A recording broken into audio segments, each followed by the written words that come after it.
436 et 437 ka tafsir al-Qur'ana de sura 35. وما يستوي فتتا البحران ما جدين ديغوي هذا غودو عذب كو welgo furatun imsa e won newingo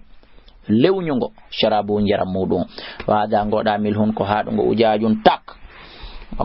wa min kullin kono e morde majidi didi kala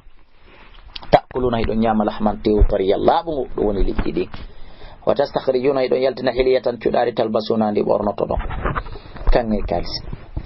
wa taral fulka ya ila den fi ender maaje den bawakhir harako de humbude litabitahu fi yonda min fadli murde bural makongal wala allakum minaka sanu tashkurun on yatene maaji makuri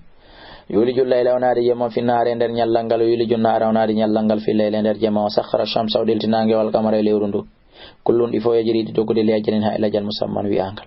dalikum allah rabbukum ako allah jo mon do non jeyo lahul mulku kanko dani lamugo walladina bentaduna be on do rewde min duni ko hewta Allah ma yamlikuna be mara min be to meri ni yeru cifun tamaro be mara inta dum so noddi be tode lasmau be nanata du'a kum noddanu mondo walaw sami'u aw haysi benani mastajabu lakum be notota ko wa yawmal qiyamati kadi nyande dangal yakfuruna be yedda be shirkikum kafu modon shirku mon ko shirku don ko Allah wi non ko min halamma wala yunabbiuka hum pitata misul khabirin sifahum pitido ya ayyuhan nas kono yimbe antumul fuqara kono yo kono ni wasudu be ben ko mardon jawdi o kono ni wasudu be ben ila Allah faade ka Allah wallahi Allah wal ghani ko yete patron alhamidu yettinido yalla waden patron in ya shashi moyde yidhibuk mona bay on wayati o adda bi khalqin tagugo jadin kesupul ma dal ka wuri wadugol no Allah wanalika Allah abi azizin ko sattan dum magoy ko mettan dum fi wala taziru waziratun wonki worondo tako wizira ukhra bakatu wonki go wonki worondo tako bakatu wonki go few illa ko ina gotun har ko be nguma ma ko biddama ronka mo hadude yiyama wadde ko boni ko ronka mo hadude ma ko la materi ma yiyaabe wadde ko boni ko ronka hadude haray don bakkatuji mabbe din arondoto parce que haray a hadalbe wayta do sa noddi di so noddi di rewoton ko ina Allah muskalatun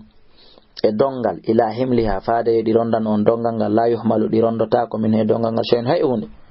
walaw kana haystay sana muru reweten don latke da gorba ko jomiraado battondiral inma tondiru ande non ko wajitato alladina ko ben yakhshawna rabbahum hurbe jomum bil ghaibi kabirni wa aqamu salata bi nyibe julde wa man tazakka e kala labudo fa inna ma yatazakka wa man tazakka kala labudo fa inna ma yatazakka ande ko labani kulli nafsi ko hore makko wayla Allah ko faade ka Allah al-masirun ruttorde ne wayliten وما يستوي فتعالى ما بون البصير او ولا الظلمات وناني به ولا النور ونا دايغو ولا الظل ونا دودي ولا الحرور ونا غوليدي وما يستوي فتعالى حياء بين وروبه ولا الاموات ونا بين ما ان الله ان الله يسمعه منن ما يشاء مويدين نinde ama anta na wana bi muslimin kanani no ma fil qubur be on be kan kaburuji in anta wana illa nadinu sona wajotodo inna min arsalnaka min lirima bil haqqi sabigonga bashiran ka weltino wa nadiran ka hulbino wa min ummatin ala mubtiwo illa khalasuna fi'i fiha ender majje ender hakkunde majje nadirun wajotodo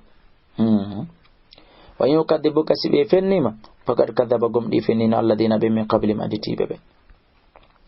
jaatum adanina ben kadi le rusulum nelabe mabbe ben bil bayyinati hujjaji fenyodi wa biz zuburi e dereli wa bil kitabi e defte al muniri ndaygude thumma akhadtu alladina rifti nangi ben kafaru yeddube فكيف كان ثم أخذت رفت من ننجي الذين بين كفر يد فكيف كان كنا لا ترنون كير لتين بهالكنو لم ترى يا أن الله أنزل وجبني من السماء تكاسم ما عندي فأخرجنا ما يلتني به مج سمرات به سب مج سمرات دم دل مختلفة لوتون دل ألوان ونجمو